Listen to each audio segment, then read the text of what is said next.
예수님께서 오늘 예루살렘 성에 입성하시고 목요일 날 밤에 철야기도 하시고 금요일 날 사형당하시죠. 그러니까 주일로 마지막 날이 되니까 종려주일입니다. 그리고 예수님께서 전에도 예루살렘을 가끔 가셨죠.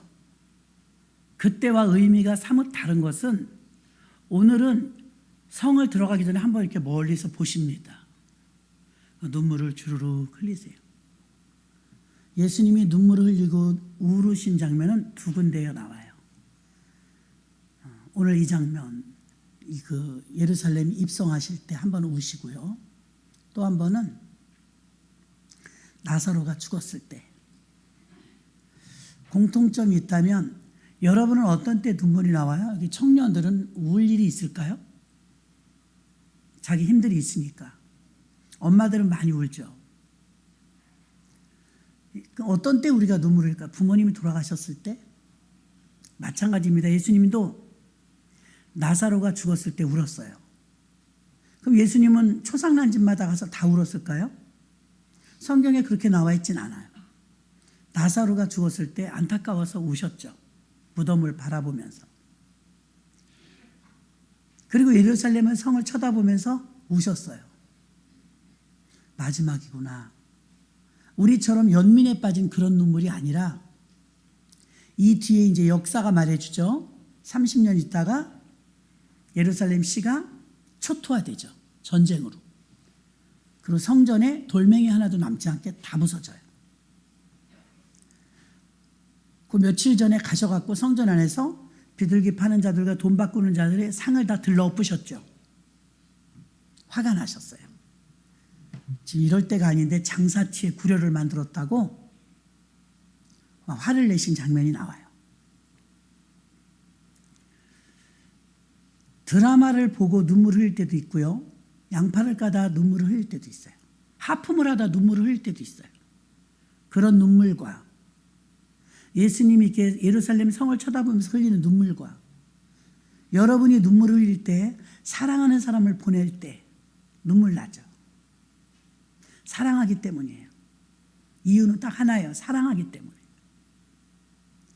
나사로가 죽었을 때 그 무덤을 쳐다보면서 왜 눈물을 흘리셨냐면 나사로와 마리아와 마르다의 삼남매, 부모도 없이 사는 이 삼남매 가정을 끔찍이 사랑하셨어요. 가장인데 오빠가 죽었네요. 근데 그 죽음이 늙어서 자연스럽게 죽었다면 그냥 조금 슬플 뿐인데 병사로 갑자기 죽었어요.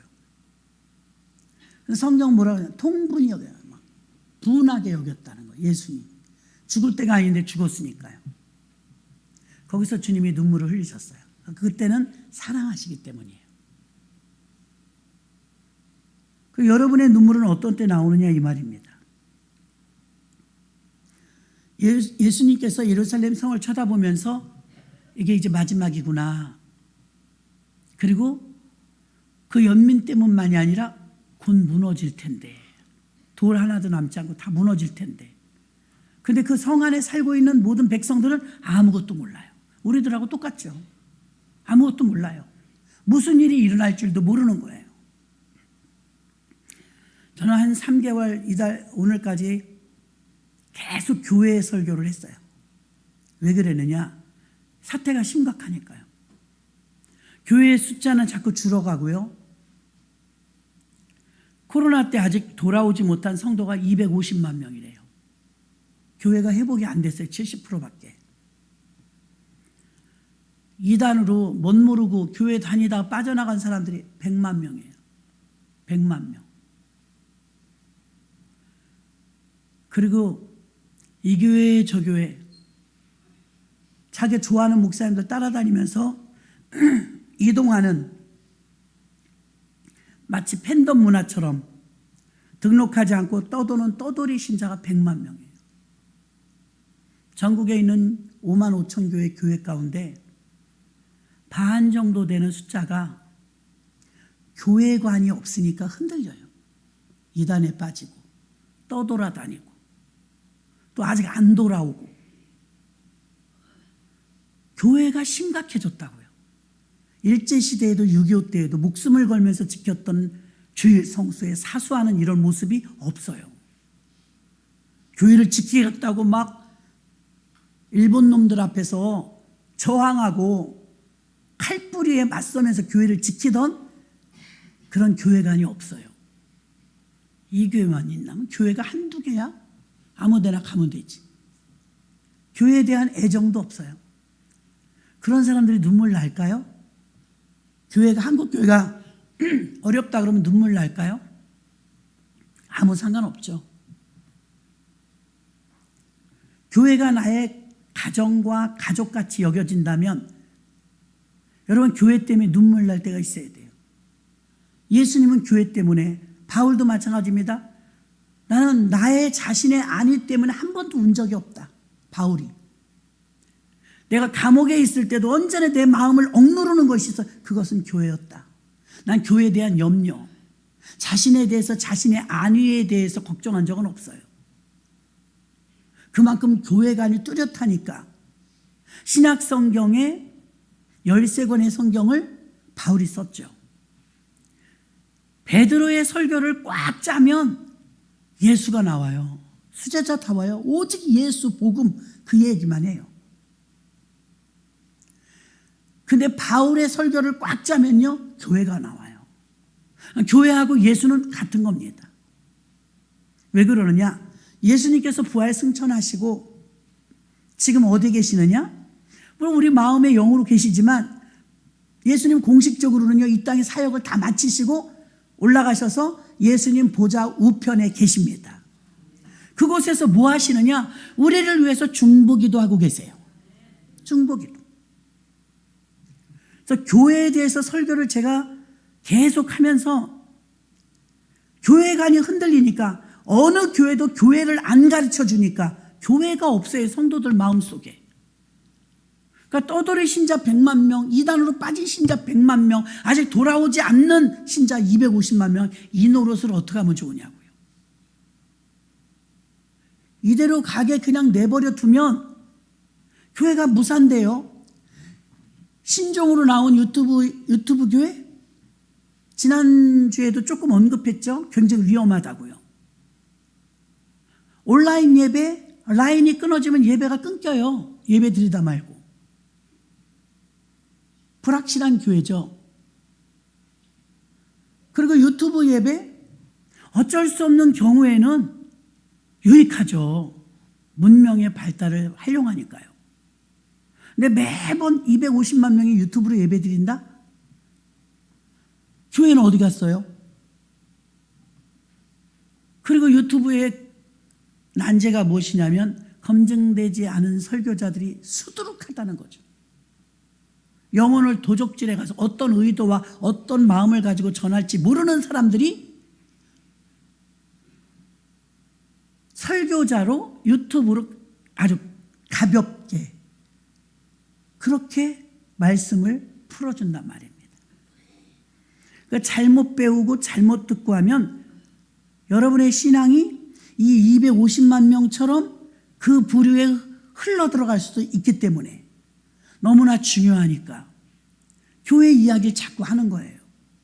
여러분에게 교회가 없다면, 고향 같은 교회가 없다면 여러분의 신앙도 오늘 마지막까지 승리하는 교회 그랬는데 마지막까지 승리하는 교회는요, 이 교회가 어떤 것과 연결되는가를 말해주는데 교회가 누구인가, 교회는 무엇인가, 교회의 가치는 어떤가. 가치. 결혼식장 3군데 청첩장을 받았으면 같은 날이라고 생각해 보세요. 한 군데밖에 못 가요. 같은 시간 같은 날이면. 그럼 여러분은 어디로 갈 거예요? 여러분이 가장 중요하다고 여기는 집에 몸으로 가고 나머지는 계좌로 붙일걸요? 그때 여러분들의 선택의 기준이 가치예요. 제일 가치 있다고 무게감이 있는 쪽으로 내가 가는 거죠. 교회에 대해서 가치관이 약화되면 안 와도 그만이에요. 여러분이 주일날 아침에 쉬고 싶은데 멀고 가까운 곳에서 교회로 오신다는 것은 여러분은 그래도 지금 안정권에 있다는 확실한 증거이고, 더 나아가서는 가치를 가지고 교회 가야지 주일인데, 이 가치를 가지고 있기 때문에 이 자리까지 오신 것입니다. 그런데 밖에는 그렇지 않은 분들이 수두룩하다는 거죠. 그래서 위험해요. 교회를 가르치지 않는 교회가 있으니까, 너무 많으니까 교회를 모르는 것이고, 제가 교회 설교를 지금 3월달까지 계속한 이유는 여러분의 기초가 되는 교회관을 재무장시키는 의미가 있었죠. 재무장. 교회를 사랑하면, 교회가 무너질 걸 생각하면 눈물 나죠. 월남전에 다녀오신 분들도 계시지만요, 우리나라가 전쟁이 나서 지금 전쟁을 겪는 나라들 뉴스를 보면 얼마나 처참합니까? 그게 우리나라의 일이라면, 우리나라에 그 전쟁이 시작됐다면 눈물 펑펑 흘릴 사람이 한두 명이겠습니까? 왜? 내 나라고 나라를 사랑하니까요. 전쟁을 경험하지 않은 세대는요, 심각하지 않아요. 심각성을 별로 못 느끼죠. 당해본 적이 없으니까요. 나라를, 우리나라 국가를 내가 이용하고 내가 혜택을 받고 나에게 유익을 주니까 그런 국가로서만 존재하는 줄 알고 있지만, 이 국가를 지켜내기 위해서 얼마나 많은 눈물과 기도와 목숨을 잃었는지 모릅니다. 그때 애국자들은요, 국가에 대한 가치를 높이 여겼기 때문에 나는 죽어도 나라는 살아야 된다. 내가 지금 전쟁통에 나가서 죽어도 이 나라는 바로 세워져야 된다. 후손들을 위해서 가치를 애국심에 두었기 때문에 뒤도 안 돌아보고 전투 현장에 나가는 거예요. 여러분이 가치를 어디에 두느냐에 따라서 내 몸이 가는 거예요. 몸이. 그래서 교회는 몸신앙인 거예요. 지금 기독교의 절반 정도 되는 사람들이 비상식적인 교회관을 가지고 있다고요. 삐뚤어졌다고요. 탈교회. 이대로 방치하고 안일하게 대처하면 기독교의 역사가 한국교회에 가장 큰 위기를 가져오게 될 것입니다. 그래서 성경적 교회관을 집중해서 가르치고, 여러분들도 잘 들으셔야 여러분들이 그 이상한 부류 속에, 탕류 속에 섞이지 않는다는 것입니다. 고린도후서 11장 28절에 바울이 말하잖아요. 오히려 날마다 내 속에 눌리는 일이 있으니 곧 모든 교회를 위하여 염려하는 것이라. 교회를 향해서 누가 그렇게 염려해요? 교회 안에 있는 교회들이, 여러분들이 너무 걱정된다는 거예요, 바울이. 자기 옥중에 있으면서도. 아니, 밖에 있는 사람이 옥에 있는 사람 걱정을 해야 되는데, 옥에 있는 사람이 밖에 있는 교회를 걱정하고 있는 거예요. 염려를 하고 있다는 것입니다. 바울은 교회를 위해서 목숨을 바쳤습니다. 오늘 히브리서 기자가 말하고 있는 교회관은 무엇입니까? 핵심이 무엇입니까? 오늘 교회는 대제사장의 역할을 하고 있다는 것입니다. 대제사장. 그 첫 번째, 마지막까지 승리하는 교회, 마지막까지 건강한 교회가 되려면 대제사장적 사명을 감당하는 교회가 될 때 마지막까지 승리하는 교회가 되는 줄 믿습니다. 본문 1절과 3절 봅니다. 1절부터 대제사장과 사람 가운데 택한 자이므로 하나님께 속한 일에 사람을 위하여 예물과 속죄하는 제사를 드리게 하나니, 그가 무식하고 미혹된 자를 능히 용납할 수 있는 것은 자기도 연약에 휩싸여 있음이라. 그러므로 백성을 위하여 속죄제를 드림과 같이 또한 자신을 위하여 드리는 것이 마땅하니라. 자, 제사장은요, 최초의 제사장은 아론이에요. 아론 모세의 형이죠. 그때 제사장을 세우고 베드로가 마지막에 성경에서 뭐라고 하면, 너희는 왕같은 제사장이요, 우리들에게까지 제사장직을 위임합니다. 위임. 제가 아까도 복사를 하다 내려왔는데요, 설교 준비를 하려면 많은 시간이 들어가죠. 많은 자료를 봐야 되고요, 성경책을 펼쳐놓고 책상이 난리죠. 그래서 짜고 기도하고 찾고 자료 보고 하면서 한 A4 용지 한 4장, 5장, 많을 때 6장까지 만들어요. 거기까지는 진액을 뽑아내야 돼요. 근데 그러다가요, 여러분 공과를 만들어야 되니까 복사를 하잖아요. 아무것도 아니에요. 차카닥 복사해서 나오는데 100개 설정은 100개 나오고 200개 설정은 200개 나오는데 처음에 진액을 빼내면서 만든 설교문과 복사해서 나온 것과 똑같아요. 믿으십니까? 똑같아요. 그 다음부터 쉬워요. 100개든 200개든 상관이 없어요. 처음에만 힘들지. 진짜를 만들어야 하니까요. 예수님이 왜 이렇게 힘들으셨을까요? 예수님은 이제 우리가 본받아야 될 대제사장이신데, 제가 예전에 전도사 때, 전도사는 아무거나 다 합니다. 주방에도 들어갔다, 운전도 했다, 커튼도 빨았다, 식당에서 봉사도 했다, 사무실도 갔다. 진짜 전천후예요. 교육자는 멀티여야 돼, 멀티. 자기가 할 수 있는 것만 하면 안 돼요. 그랬는데 은행도 했다가 뭐 하는데 당회장 목사님을 모시고 강원도를 가게 됐어요. 강원도. 교회차 46인승 뒤따라오고 앞서거니 뒤서거니 하면서 가는데 한계령을 올라간대요. 졸음이 와서 죽을 것 같은 거예요. 여러분, 이렇게 덩치가 커도 졸음이 너무 세더라고요. 얼마나 센지 막 죽을 것 같아요. 눈이 막 졸려갖고 어떻게 하면 할 수가 꼬집어도 안 되고 사탕을 먹어도 안 되고. 근데 목사님의 백미러를 보니까 그렇게 잘 주무시는 거예요. 믿음도 좋으셔. 저를 믿고 그렇게 주무시는데 길이 막 이래요. 꼬불꼬불. 그렇죠? 한계령 가보셨잖아요. 와, 거기로 올라가는데 그랜저를 끌고 가는데 죽겠는 거예요. 막 졸려가지고. 때려도 안 되고 숨도 크게 못 쉬겠죠. 어른이 뒤에 타고 계시니까.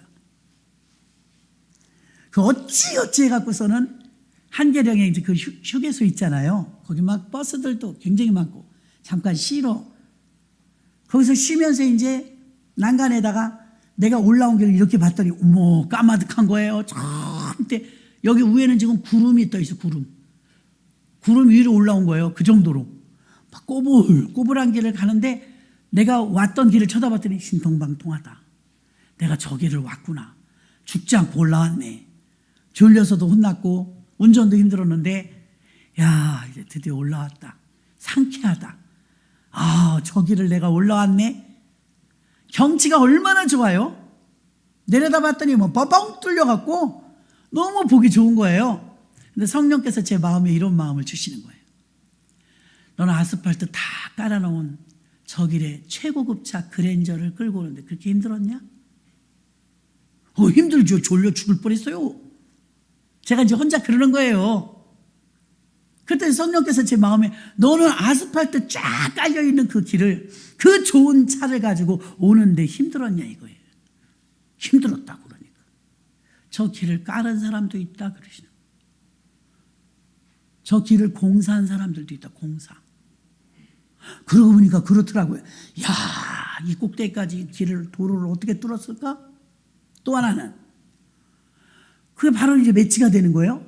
예수님께서는 길이 없던 길을, 죄인은 죽을 수밖에 없다는 그 원리, 그 없던 길을 예수님이 대신 죽어주시고 우리에게 길을 뻥 뚫어 놓으셨는데 그거 믿고 우리 가기만 하는데 우리 뭐라? 예수 믿기 힘들어. 교회 다니기 힘들어. 사명 감당하기 힘들어. 이러잖아요. 똑같더라고요, 우리랑. 사실 우리가 힘든 게 아니고요. 예수님이 힘드신 거예요. 예수님이 힘드셨던 거예요. 너무나도 힘드셨던 거예요. 오죽하면요, 땀방울에 핏방울이 됐을까요?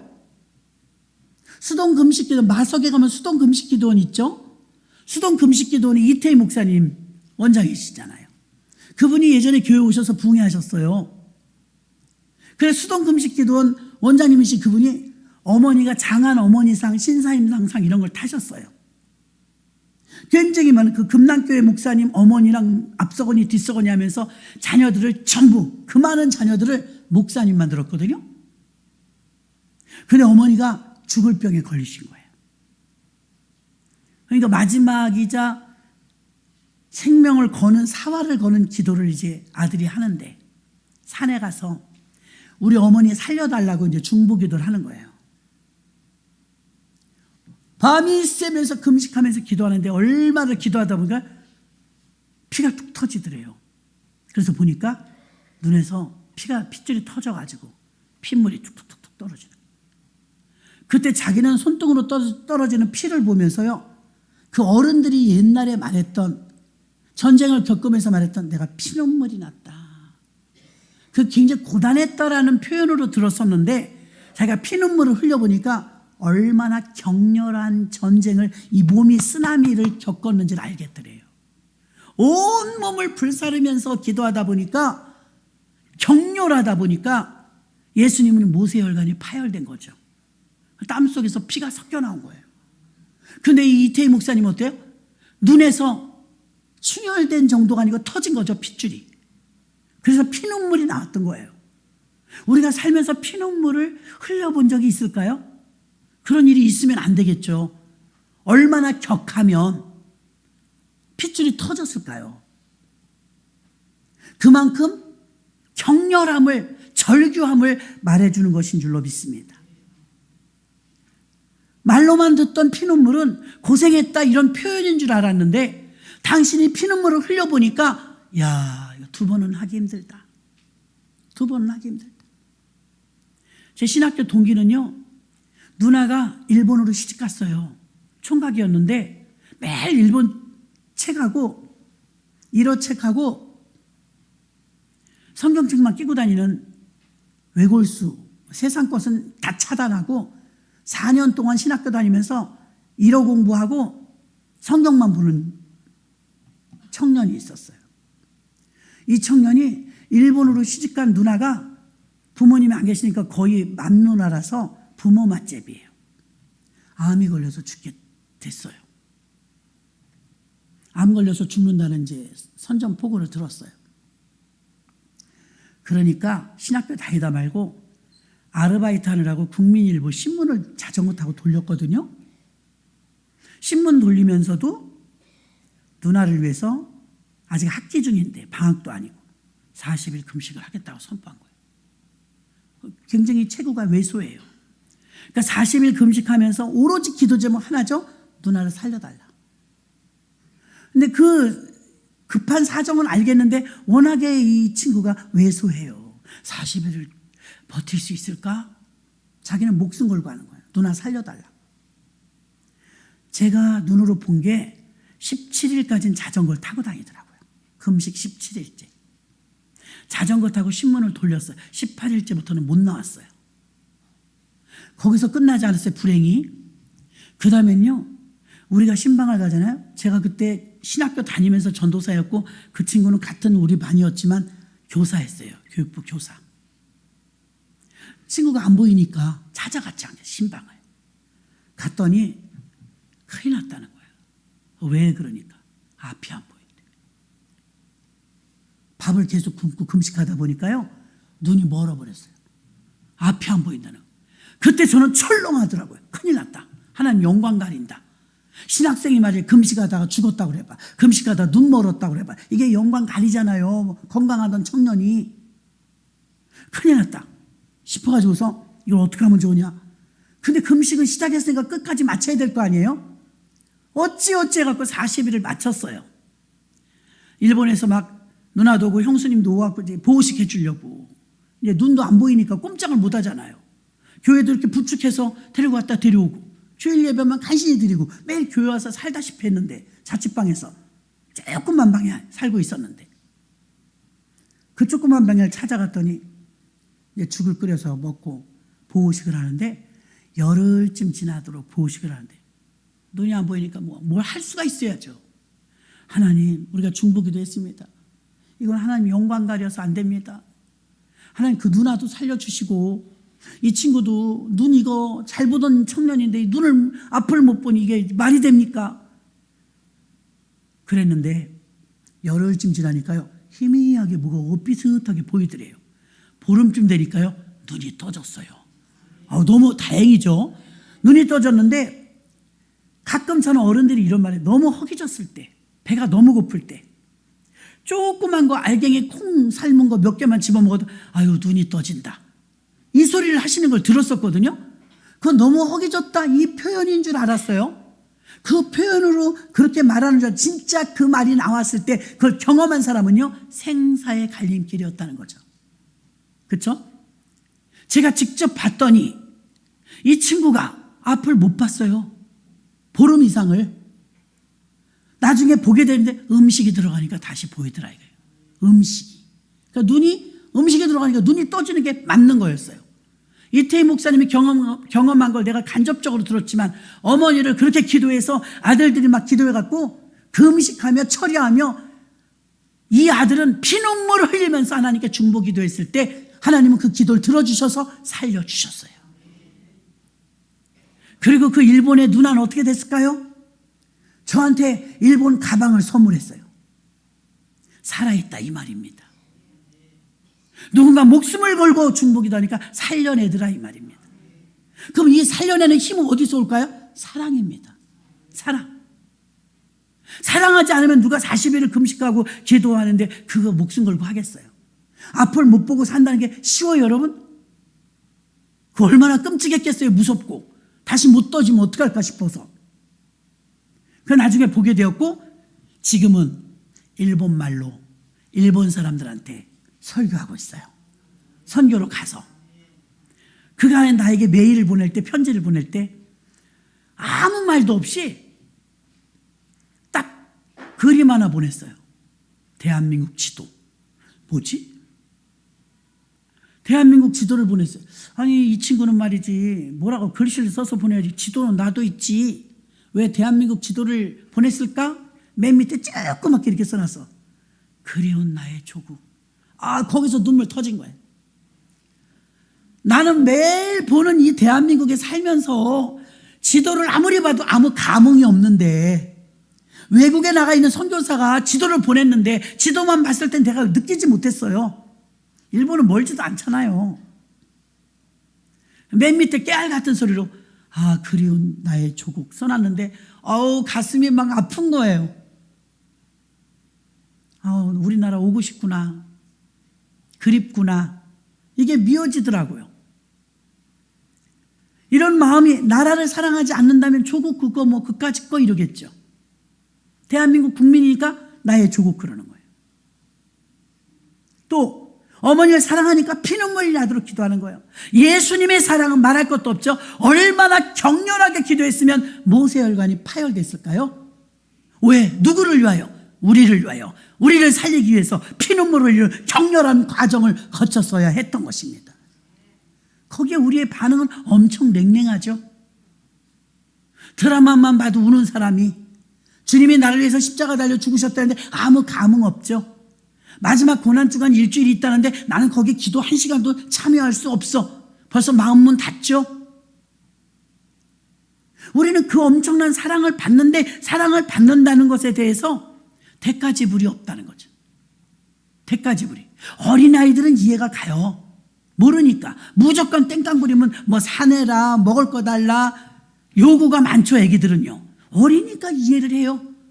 교회 다니면서 집사님, 권사님, 장로님, 목사님, 전도사님이 되어도 그렇다면 이건 문제가 크죠. 물에 빠진 사람을 건져냈는데 건져낸 사람이 헉헉거리고 정신을 차려보니까 아직도 건져낼 사람이 많다면 당연히 같이 건져야죠. 내가 힘이 지금 돌아왔다면 저 낑낑거리면서 사람을 건져내고 있는 그 사람과 더불어 밧줄을 던지고 같이 끌어내는 게 당연한 거 아니겠습니까? 우리가 믿음으로 성장했다면 그러면 이제 교회를 위해서, 주를 위해서, 아직도 믿지 않는 불신자들을 위해서 우리가 해야 될 일이 보이고 들릴 것입니다. 마지막까지 승리하는 교회는 이 제사장적 기능을 놓치지 않는 교회인데 제사장의 사명이 뭐냐면 구약인 제사니까 제사 드리는 일, 지금으로 말하면 예배 드리는 일을 주관해요. 제사장은 예배 드리는 일, 여러분들이 지금 예배 드리고 있는 거예요. 예배 드리는 일을 제사장이 하는 거예요.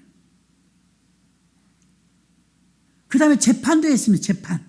옳다 그르다 판결을 해줬어요. 그것도 제사장이 했어요. 제사장은 또 이스라엘 백성들에 의해서 존재하는 거예요.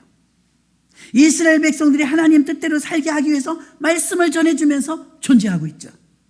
제일 중요한 일이 있습니다. 백성들과 소통을 하면서 그들을 중보해주고 그들을 위해서 사는 사람이긴 하지만 가장 큰 이름은 중보자적인 역할이었죠. 중보자. 마치 변호사가 내 말을 대신해 주는 것처럼. 중보자 역할입니다. 아브라함은 조카 롯을 위해서 끈질긴 기도 끝에 그 가족을 살려냅니다. 소돔과 고모라 성이 멸망할 때 중보자적인 그 사명, 제사장의 사명을 감당하면서 그 가족 일가족을 살려내죠. 지금 우리 교회가 끝까지 승리하려면 이 제사장적 기능을 발휘해야 합니다.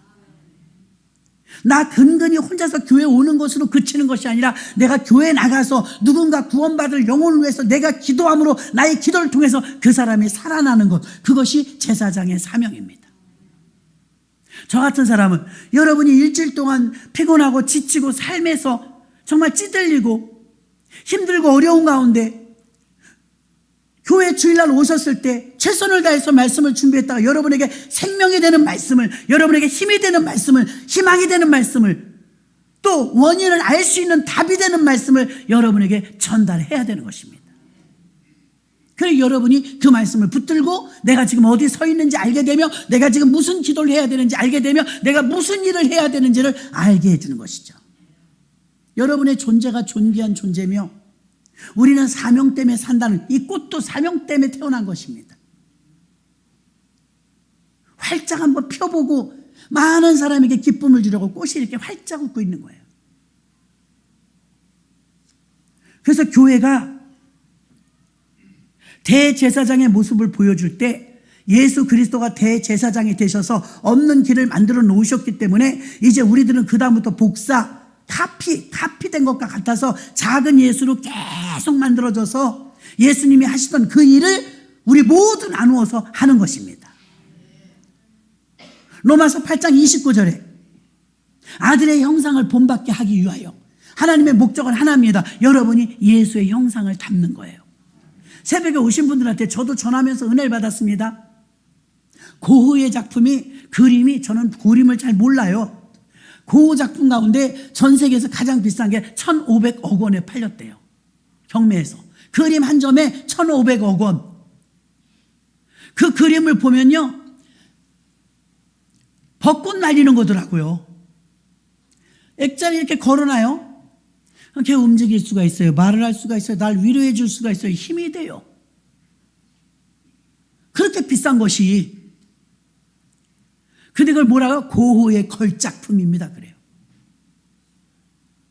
고흐의 걸작품이라 1,500억 원이나 한대요.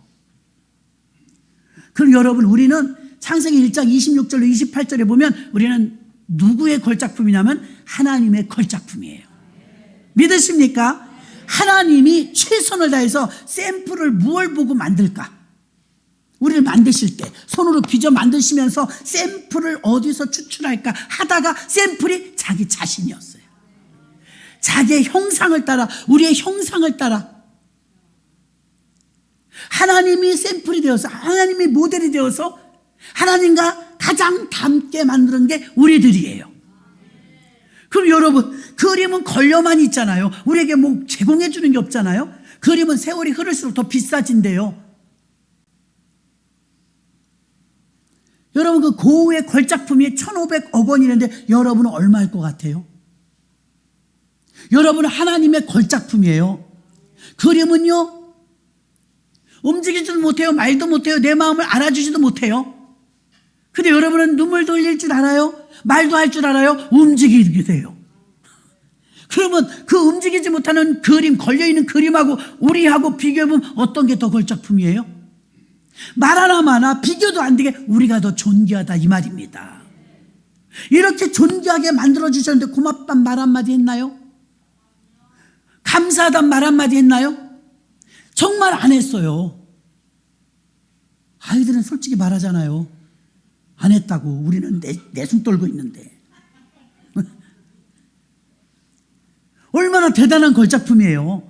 우리가 우리 자신에 대해서 너무 폄하하면 안 돼요. 아, 여기도 조금 살이 빠졌으면 좋겠고, 여기는 좀 눈이 컸으면 좋겠고. 하나님이 얼마나 두고 보기에도 아까울 정도로 우리 사람들이 쓰는 표현 가운데 손주든 자식이든 이쁨 이런 말을 하더라. 눈에 넣어도 안 아프대. 눈에 넣어도 안 아깝대. 눈에 어떻게 들어가요, 사람이. 그 정도로 아낀다는 거예요. 예수님께서는 우리 안 그러겠어요? 자신의 피를 다 쏟아서 자기 생명하고 맞바꾼 게 우리들인데 얼마나 귀할까요? 내가 낳은 자식도 끼고 돌잖아요. 얼마나 이뻐요. 자기 피를 다 쏟은 예수님은 우리가 얼마나 이쁠까요? 얼마나 존귀할까요? 얼마나 가치가 있을까요? 예수님은 우리가 1순위예요. 우리 예수님이 3순위, 10순위 막 되지만 예수님은 우리가 1순위예요. 우리 외에는 이 지구를 돌리는 것도 세계 종말도요, 예수님이 믿는 사람 위주로 끝내실 거예요. 믿는 우리 모두가 위기에 처한다, 모두가 다 예수를 다 버릴 것 같다, 그러면 얼른 오실 거예요. 한 명이라도 더 구원해야 되겠다, 조금이라도 더 믿는 사람을 더 만들어야 되겠다, 그러면 주님이 지금 더디게 오시는 거 아닙니까? 예수님이 저와 여러분을 얼마나 존귀해 보시는, 상처나신 분들, 또 마음이 아픈 분들, 마음 상한 자, 위로가 필요한 자들, 주님은 더 끔찍해요. 그래서 우리 그 예화 다 아시잖아요. 늘 자기가 예수님 동행해 주니까 옆을 쳐다보면서 발자국을 확인하고 가던 사람이 있었어요. 이제 너무 힘들게 왔는데, 사막길을 왔는데 저 개울까지 또 하나 건너서 걸어가야 되는데 진짜 지쳐서 죽을 것 같아요. 그 강을 건너갖고 왔는데 그 다음부터는 발자국이 하나더래. 이젠 주님도 떠나셨군요. 다 떠나는데 이제 주님도 떠나셔서 이제 나 혼자 남았군요. 이제 이 험한 길을 내가 어떻게 갑니까? 주님마저 떠나시면 나를 어떻게 살라는 것입니까? 여러분, 세상에 덩그러니 나 혼자 남은 것 같은 외로움, 고독 느낄 때 있잖아요. 그때 우리 발자국을 보면서 야, 이거 어떻게 가지? 갈 힘이 없잖아요. 그때 성령의 음성에 귀를 기울여 봐요. 내게만 집중하지 말고 주님께 집중을 해봐요. 내면에 있는 성령이 내게 이렇게 말해요. 아들아, 딸아, 그 발자국은 내 거야. 너가 너무 힘들어서 내가 업었어. 누군지 그 마음을 너무 표현을 잘 만들었던 예화예요. 우리가 너무 힘들 때요, 주님도 나를 버리실 겁니까? 주님 나 너무 힘들고 고독해요? 그러시렵니까? 주님은 그럴 때 여러분을 업고 가세요. 왜?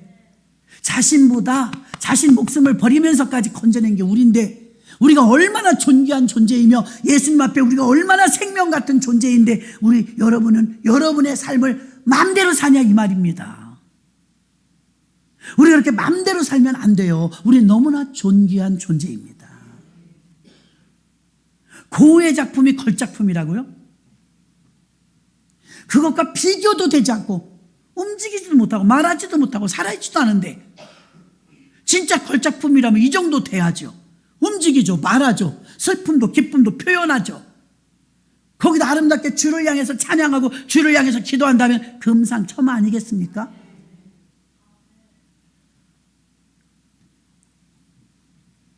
바울을 사로잡고 있었던 것은 언제나 교회였어요.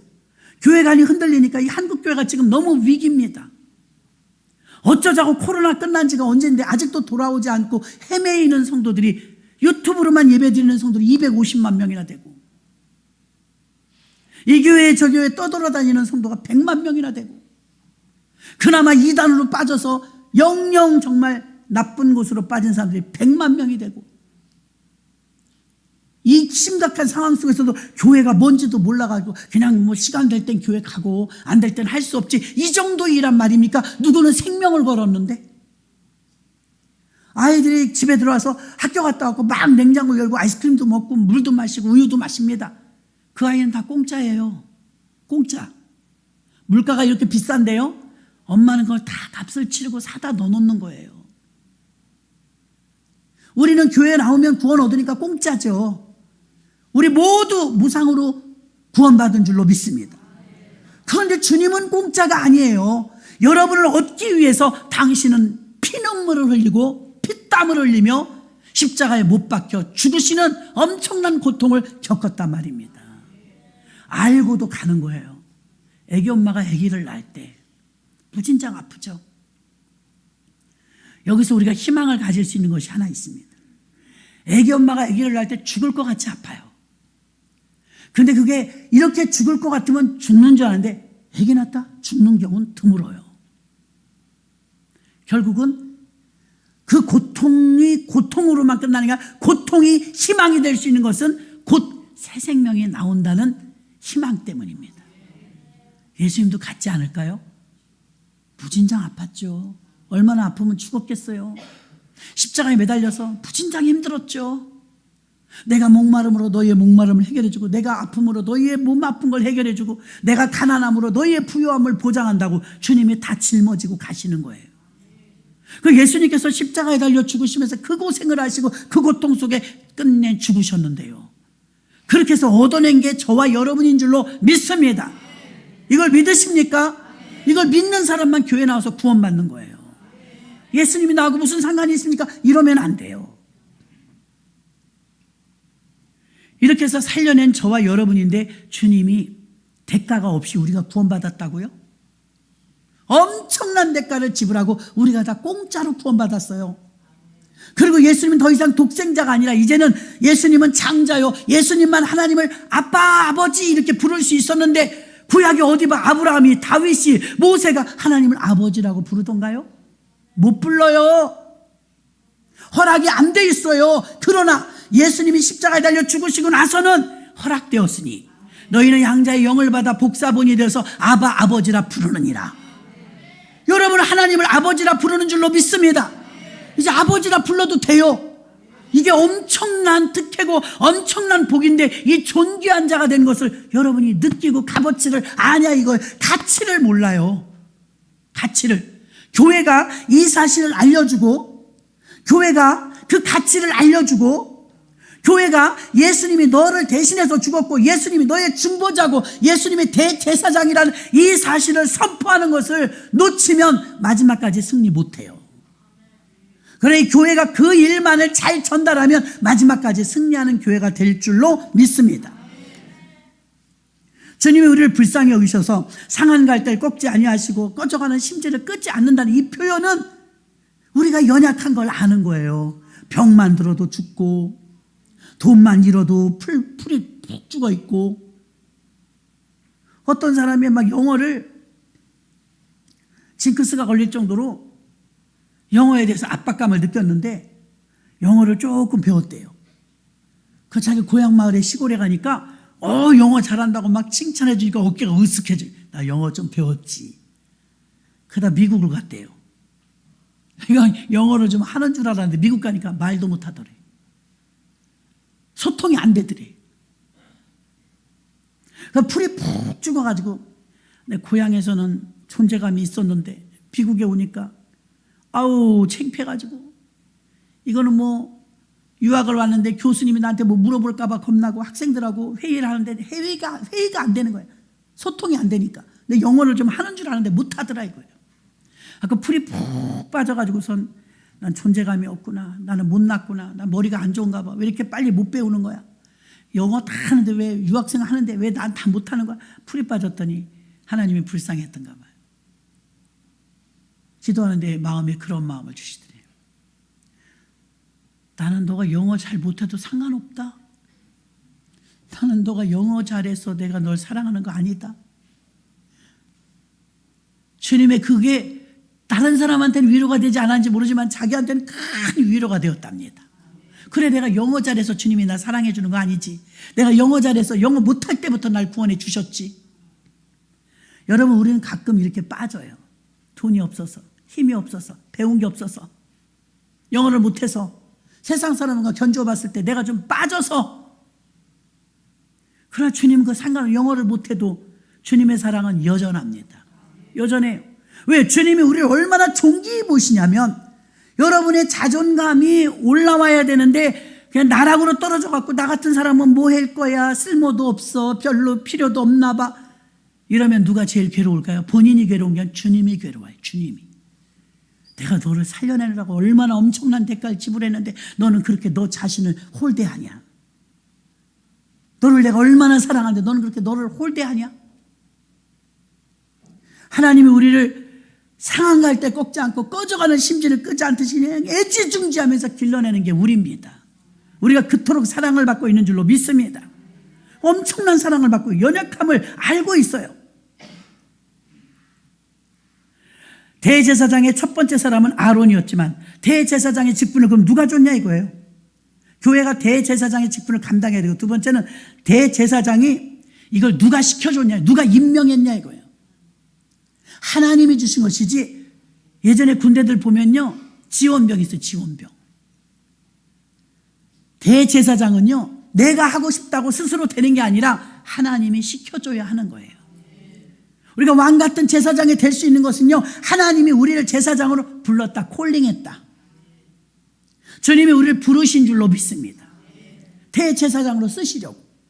복사판이긴 하지만 예수님과 똑같은 닮은 꼴이 되어서 어디 가나 예수님의 터놓은 길이 여기 있다고 알려주라고, 예수님이 뚫어놓은 길이 여기 있다고 알려주라고, 이 길로 가야 구원받는다고, 그 일을 감당하라고 우리에게 사명을 주신 것입니다. 그래서 대제사장의 이 자격은 하나님이 부여해 주신 것인 줄로 믿습니다. 마지막 세 번째는요, 이 일을 대제사장으로서 감당하려면 철저하게 자기 항복이 있어야 돼요. 내려놓음, 자기 비움, 자기 항복. 내 고집, 내 아집, 내 성격, 내 기분, 감정, 이걸 그대로 가지고는요 누군가를 인도할 수가 없어요. 내 것을 다 내려놓고 고난의 길이라 할지라도 순종할 수 있는 것은, 예수님이 이렇게 말했어요. 이 잔을 내게서 옮기시옵소서. 이 말은 뭐예요? 살고 싶다는 거잖아요. 십자가에서 그렇게 죽고 싶지 않다는 거죠. 이 잔을 내게서 옮기시옵소서. 더 깊이 기도하시니까 이렇게 기도하죠. 그러나 나의 원대로 마옵시고 아버지의 뜻대로 되기를 원하나이다. 드디어 항복하죠. 그건 내 생각이고요, 내 생각을 배제하고 아버지의 뜻을 이루시옵소서. 그 아버지의 뜻이 뭐냐면, 미안하지만 내 아들아 네가 죽어야 줄줄이 다 살 수가 있단다. 인간이 인간을 구원할 수가 없어. 인간은 죄인이기 때문에 건질 수가 없다. 지구라는 엄청난 이 큰 감옥 안에 갇힌 우리 서로 다 죄인인데, 지구 밖에 있는 저 높고 높은 보좌에서 열쇠를 가지고 오시는 이가 계시니 그분은 예수 그리스도이십니다. 최초의 선교사로 오신 예수 그리스도만이 우리를 살려낼 수가 있다는 것입니다.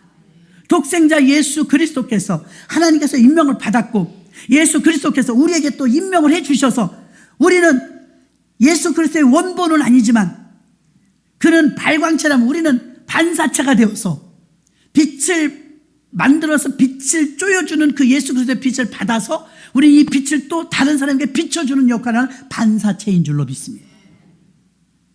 이렇게 반사체가 되어서 빛된 자녀들이 되어졌을 때 하나님의 소원은 우리가 예수님 닮는 것이고, 예수님의 형상을 그대로 나타냈을 때 하나님은 원더풀, 하나님의 뜻이 이루어지는 것입니다. 그 예수 재생산이 자꾸 일어나서 예수 재생산이 교회를 통해서 나와야 되는 것입니다. 진정한 교회, 마지막까지 승리하는 교회는 예수 재생산을 하는 교회입니다. 교회 다녔더니 건강하게 오래오래 잘 먹고 잘 살았대. No. 그건 교회의 사명이 아니에요. 그건 좋은 실버타운 가시면 돼요. 교회 다녔더니 내가 복받아서 잘 먹고 잘 살아서 오래. 그게 교회의 사명이 아니에요. 교회는 영원한 생명을 살리는 곳입니다. 대제사장의 역할을 감당하는 교회가 되어서, 대제사장의 직분을 하나님이 주셨고 대제사장 최초의 1번은 아론이지만 우리가 알고 있는 영적인 대제사장은 예수님이십니다. 멜기세덱의 반차를 쫓아, 반차는 계보를 쫓아 있어요. 계보. 멜기세덱은 최초의 아브라함이 11조 드렸던 분이에요. 아브라함이 율법이 아닙니다. 11조는 출애굽기가 율법이 출애굽기에서 나왔어요. 그런데 창세기 그보다 훨씬 오래전입니다. 이미 그때 11조가 있었단 말입니다. 아브라함이 11조 어디다 바쳤어요? 멜기세덱에게.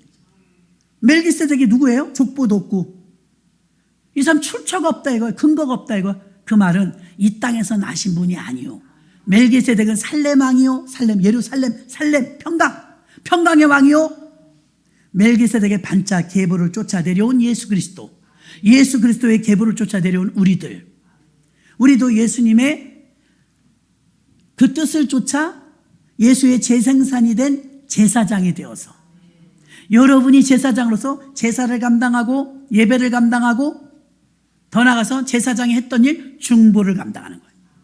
교회만 다니는 게 아니라 여러분들이 교회에 오셔서 그 누군가를 위해서 여러분이 기도해야 될 사람이 있다는 거예요. 여러분의 기도를 통해서 마치 이태희 목사님 어머니를 살려내는 것처럼 누나의 그 죽음 앞에서 40일을 금식했던 한 신학생처럼 누군가를 살려내는 거예요. 그럼 하물며 병에 들어서 죽더라도 그 영혼을 위해서 얼마나 기도를 했겠냐 이거예요. 주님도 부활승천하시고 보좌 우편에서 지금도 기도하고 계시는데 천국에 우리보다 먼저 가신 분들은요 그냥 있는 게 아니에요. 지금도 기도하고 있는 거예요. 저와 여러분들을 위해서. 교회가 이 일을 해야 되고 이 일을 하려면 자기를 부인해야 되기 때문에 자기의 항복이 철저히 있어야 되는, 나보다 자기에 대한 것을 내려놓고 고난이 와도 순종하는 예수님의 모습을 우리가 본받아 이 잔을 내게서 옮기시옵소서. 아버지여 이 잔을 내게서 옮기시, 그러나 내 원대로 마옵시고 아버지의 뜻대로 되기를 원하나이다. 아버지의 뜻이 뭐였어요? 그가 죽는 거였어요. 지금도 예수님은 고난주간을 맞이하는 한국에 있는 모든 교인들에게 말합니다. 네가 죽어야 산다. 네가 죽어야 그 영혼이 산다. 이 말씀에 승리하신 우리 모두가 되시길 주의 이름으로 축원합니다. 하나님 아버지 감사합니다. 철저하게 자기 자신에 대한 항복의 선언이 있기를 원합니다. 아버지 하나님이시여, 내려놓는 것, 우리가 대제사장으로서 고난의 목적이 하늘의 미랄이 되어서 땅에 떨어져 죽는 것과 같습니다.